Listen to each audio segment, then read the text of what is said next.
আসসালামু আলাইকুম, pulse matrix নিউজে স্বাগতম। আমি মোহাম্মদ রায়হান। আজকের আন্তর্জাতিক সব খবর নিয়ে হাজির হয়েছি। শুরুতে শিরোনামগুলো জানাবো, তারপর বিস্তারিত। পারমাণবিক বোমা ও ইরানের শক্তির কাছে মূল্যহীন। গোপন মিশনে চুরি হল সোভিয়েতের ভয়ঙ্কর যুদ্ধবিমান।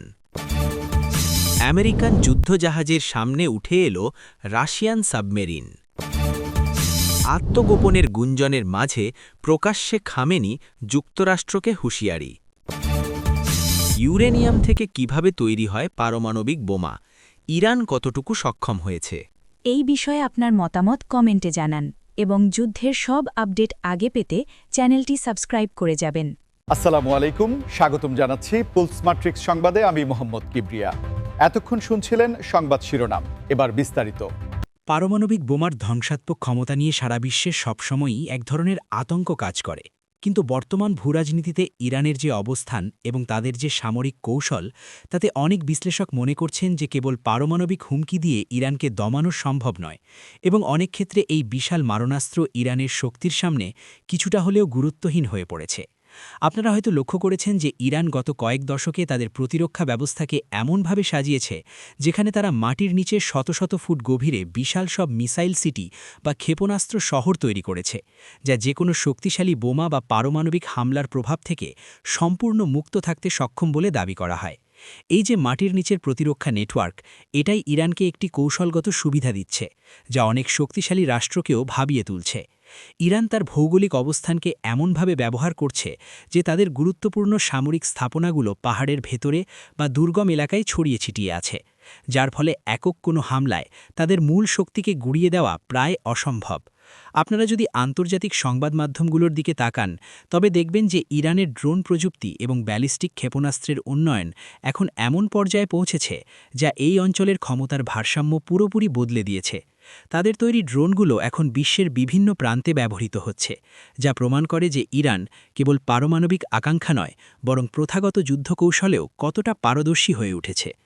অনেকেই প্রশ্ন করেন ইরান কেন পারমাণবিক চুক্তিতে ফিরতে চায় না, বা কেন তারা তাদের ইউরেনিয়াম সমৃদ্ধকরণ চালিয়ে যাচ্ছে। এর উত্তর সম্ভবত লুকিয়ে আছে তাদের আত্মবিশ্বাসের মধ্যে, যা তারা তাদের নিজস্ব প্রযুক্তি দিয়ে অর্জন করেছে। দর্শক, আপনাদের কি মনে হয় ইরানের এই বিশাল মাটির নিচের সামরিক শহরগুলো কি সত্যিই কোনো বড় হামলা ঠেকাতে সক্ষম? আপনাদের মতামত অবশ্যই কমেন্টে জানাবেন, কারণ আপনাদের প্রতিটি মন্তব্য আমাদের আলোচনার পরিধিকে আরও সমৃদ্ধ করে।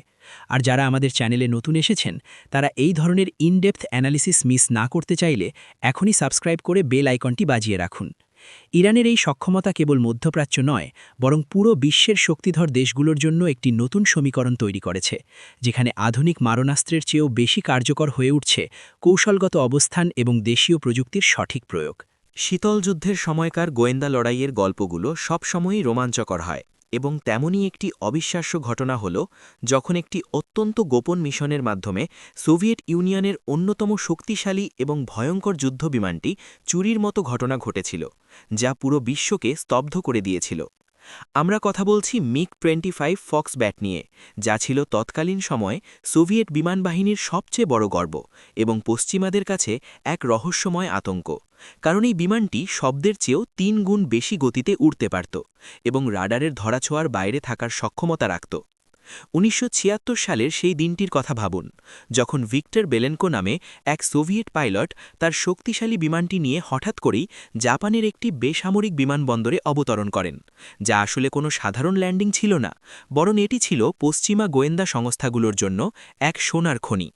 আমেরিকান বিশেষজ্ঞরা দীর্ঘদিন ধরে যে মিগ যুদ্ধবিমানের রহস্য উন্মোচনের চেষ্টা করছিল, সেটি হঠাৎ করেই তাদের হাতের নাগালে চলে আসে, এবং তারা দেরি না করে বিমানটিকে টুকরো টুকরো করে প্রতিটি যন্ত্রাংশ পরীক্ষা করতে শুরু করে।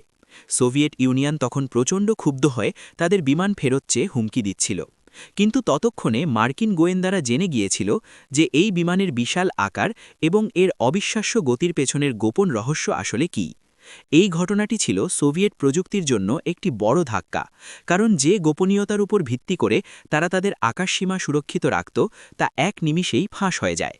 এই চুরির বা পক্ষত্যাগের মিশনের ফলে মার্কিন যুক্তরাষ্ট্র তাদের নিজেদের F-15 ঈগলের মতো আধুনিক বিমান তৈরির অনুপ্রেরণা পায় এবং সোভিয়েত প্রযুক্তির সীমাবদ্ধতাগুলো বুঝতে পারে। সেই সময়ের গোয়েন্দা অপারেশনগুলো এতটাই নিখুঁত ছিল যে একটি বিশাল যুদ্ধবিমান চোখের পলকে গায়েব করে ফেলা বা অন্য দেশে পাচার করে দেওয়া ছিল সিনেমাকেও হার মানানোর মতো। ভিডিওর এই অংশটি যদি আপনাদের ভালো লেগে থাকে তবে একটি লাইক দিতে ভুলবেন না, কারণ আপনাদের একটি লাইক আমাদের এই ধরনের ঐতিহাসিক ও রহস্যময় বিষয় নিয়ে কাজ করতে উৎসাহিত করে। এই যে প্রযুক্তির লড়াই এবং একে অপরের অস্ত্র চুরি করার প্রতিযোগিতা, এটিই আসলে আধুনিক সামরিক বিজ্ঞানের অগ্রগতির পেছনে অন্যতম বড় চালিকা শক্তি হিসেবে কাজ করেছে। সমুদ্রের বিশাল জলরাশির নিচে যে কত বড় শক্তির লড়াই চলে তার এক জলজান্ত প্রমাণ পাওয়া গেল যখন আমেরিকান যুদ্ধজাহাজের একেবারে সামনে হঠাৎ করেই একটি রাশিয়ান সাবমেরিন বা ডুবোজাহাজ ভেসে উঠল, যা কেবল উত্তেজনায় বাড়ায়নি বরং পুরো নৌ নিরাপত্তা ব্যবস্থাকে এক বড় চ্যালেঞ্জের মুখে ফেলে দিয়েছে। ঘটনাটি যখন ঘটে তখন মার্কিন নৌবাহিনী তাদের নিয়মিত টহল দিচ্ছিল, কিন্তু হঠাৎ করেই রাডারের সিগন্যাল এবং চোখের সামনে একটি বিশাল আকৃতির কালো ধাতব গোলক পানির নিচ থেকে উঠে আসতে দেখে তারা রীতিমতো হকচকিয়ে যায়। রাশিয়ান এই সাবমেরিনটি ছিল অত্যন্ত উন্নত মানের এবং এটি এমনভাবে অবস্থান নিচ্ছিল যা আমেরিকান জাহাজটির খুব কাছে চলে এসেছিল, যা আন্তর্জাতিক জলসীমায় এক ধরনের আধিপত্য বিস্তারের সংকেত হিসেবে দেখা হচ্ছে।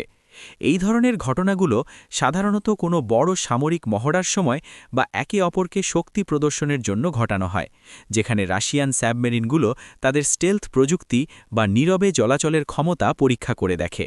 যখন একটি সাবমেরিন এভাবে হঠাৎ সামনে চলে আসে তখন সেটি কেবল একটি জাহাজ নয়, বরং একটি বার্তা বহন করে যে তারা যে কোনো সময় যে কোনো জায়গায় পৌঁছে যেতে পারে এবং প্রতিপক্ষের ডিফেন্স সিস্টেমকে ফাঁকি দেওয়ার সক্ষমতা তাদের আছে। আপনারা জানলে অবাক হবেন যে আধুনিক সাবমেরিনগুলো মাসের পর মাস পানির নিচে থাকতে পারে এবং এদের মধ্যে থাকা ক্ষেপণাস্ত্রগুলো হাজার মাইল দূরের লক্ষ্যবস্তুতে আঘাত হানতে সক্ষম। ইরানের সর্বোচ্চ নেতা আয়াতুল্লাহ আলী খামেনির শারীরিক অবস্থা এবং তার সম্ভাব্য আত্মগোপন নিয়ে যখন পশ্চিমা সংবাদমাধ্যমগুলোতে গুঞ্জনের ডালপাড়া মেলছিল, ঠিক তখনই দীর্ঘ বিরতির পর জনসম্মুখে উপস্থিত হয়ে তিনি কেবল সেই সব গুজব উড়িয়ে দেননি, বরং সরাসরি যুক্তরাষ্ট্রকে কঠোর হুঁশিয়ারি প্রদান করেছেন।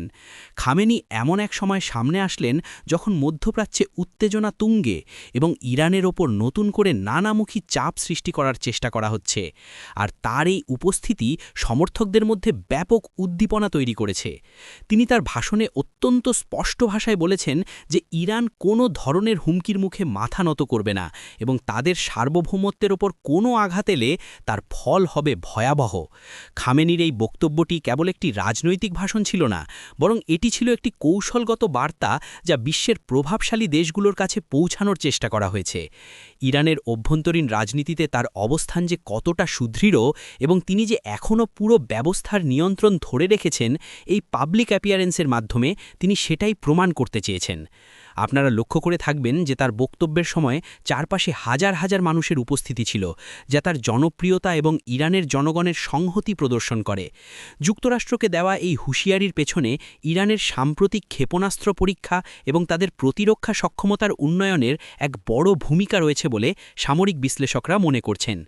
খামেনি উল্লেখ করেছেন যে বাইরের কোনো শক্তির হস্তক্ষেপ ইরান মেনে নেবে না এবং তারা তাদের নিজস্ব পথে পারমাণবিক বোমার কথা শুনলেই ইউরেনিয়ামের নাম সবার আগে মাথায় আসে, কিন্তু সাধারণ ইউরেনিয়াম থেকে কিভাবে একটি ভয়ঙ্কর পারমাণবিক বোমা তৈরি হয় এবং ইরান এই প্রক্রিয়ায় ঠিক কতটুকু সক্ষমতা অর্জন করেছে তা নিয়ে আজকের এই শেষ অংশে আমরা বিস্তারিত আলোচনা করব। প্রকৃতিতে পাওয়া ইউরেনিয়াম সরাসরি বোমায় ব্যবহার করা যায় না। একে প্রথমে সেন্ট্রিফিউজ নামক যন্ত্রের মাধ্যমে সমৃদ্ধ করতে হয়, যেখানে ইউরেনিয়াম 235-এর ঘনত্ব বাড়ানো হয়।